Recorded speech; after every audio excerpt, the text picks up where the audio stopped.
నమస్తే అండి, welcome to your కుండలీస్ fix జ్యోతిష సంజీవని. ఈ రోజు మనం సింహ లగ్నం వారికి జూన్ మంత్ ఎట్లా ఉందో తెలుసుకుందాం. సో ఫస్ట్ వీక్ అంతా కూడా మనకి గురువు సపోర్ట్ వస్తుంది, గురు మూడంలోకి వెళ్లే ముందు వరకు.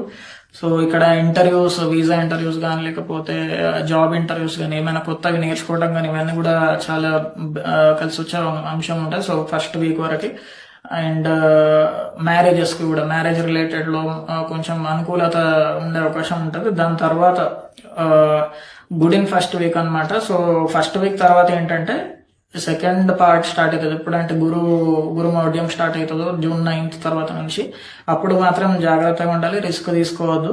అండ్ ఏమన్నా ఎమర్జెన్సీ అండ్ ఇంపార్టెంట్ వర్క్స్ ఉంటే అవి పోస్ట్ పోన్ చేసుకోవడం బెటర్, ఒక అట్లీస్ట్ 1 month వరకే. అండ్ శని అష్టమంలో ఉండటం వల్ల, ముఖ్యంగా సింహ లగ్నం వారికి అష్టమ శని నడుస్తుంది కాబట్టి, శని అష్టమంలో ఉంటే ఏంటంటే మనకి ఎంత కార్యం సాధించాలనుకున్నా కూడా కార్యంలో మనకు విఘ్నాలు రావటం, లేకపోతే అవి పని జరగకపోవటం, ఇవన్నీ జరిగే అవకాశం ఉంటుంది. సో డిలే ఇన్ వర్క్స్ అనమాట, మనకి అన్ని పెండింగ్ లో పడటం, డిలే అవ్వటం, ఇలాంటివి శని వల్ల జరిగే అవకాశం ఉంటుంది. కాబట్టి మనకి శని రెమెడీస్ చేసుకోవాల్సి ఉంటుంది.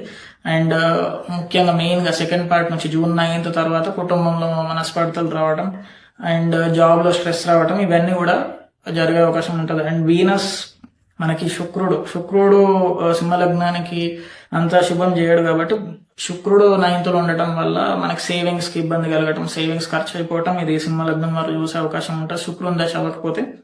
అండ్ సెకండ్ పార్ట్ లో వచ్చేసి మనకి సూర్యుడు 11లోకి వస్తున్నాడు. సో మంచి గిట్టుబాటు ధర. అంటే ఏంటంటే ఇప్పుడు మనకి సూర్యుడు లగ్నాధిపతి అయ్యి మనకి 11th లో వచ్చేసిండు కాబట్టి, ఏమైనా మనకి సేల్ చేద్దాం అనుకున్నా కూడా, అమ్ముదాం అనుకున్నా కూడా, ఇవన్నీ కూడా మనం ఎప్పుడు అంటే జూన్ మనకి సెకండ్ పార్ట్ లో, అంటే ఆల్మోస్ట్ జూన్ 15 తర్వాత నుంచి పెట్టుకుంటే బెటర్. సో అక్కడ మనకి కలిసి వచ్చే అవకాశం ఉంటుంది. అండ్ కుజదశ ఉంటే, ఒకవేళ కుజదశ ఇంకా అవ్వకుండా ఉంటే మాత్రం సెకండ్ పార్ట్ లో వివాహానికి మంచిది. అంటే June 7th, maybe around June 10th తర్వాత నుంచి కుజుడి వల్ల మనకి వివాహంలో కలిసి రావటం, ఇవన్నీ జరిగే అవకాశం ఉంటుంది. అండ్ మనకి సెకండ్ హాఫ్ వచ్చేది మనకి రిజిస్ట్రేషన్స్ కి కూడా మంచి పీరియడ్ అనమాట. సో అక్కడ సింహ లగ్నం వరకు ఈ కార్యాలను కూడా అక్కడ పెట్టుకుంటే బెటర్. ఓవరాల్ గా అయితే ఇంటర్వ్యూస్ కి మంచిది. చిల్డ్రన్స్ రిలేటెడ్ మంచి ఫలితాలు రావడం, ఇవన్నీ కూడా జరిగే అవకాశం ఉంటుంది. కాకపోతే మనకి శని శుక్రుల వల్ల ఇబ్బందులు వచ్చే అవకాశం ఉంటుంది కాబట్టి, వీటికి శని శుక్ర రెమెడీస్ చేసుకోవాలి. 10, 11, 19, 20 ఈ డేట్స్ అనేటివి కలిసి వస్తుంది సింహ లగ్నం వారికి.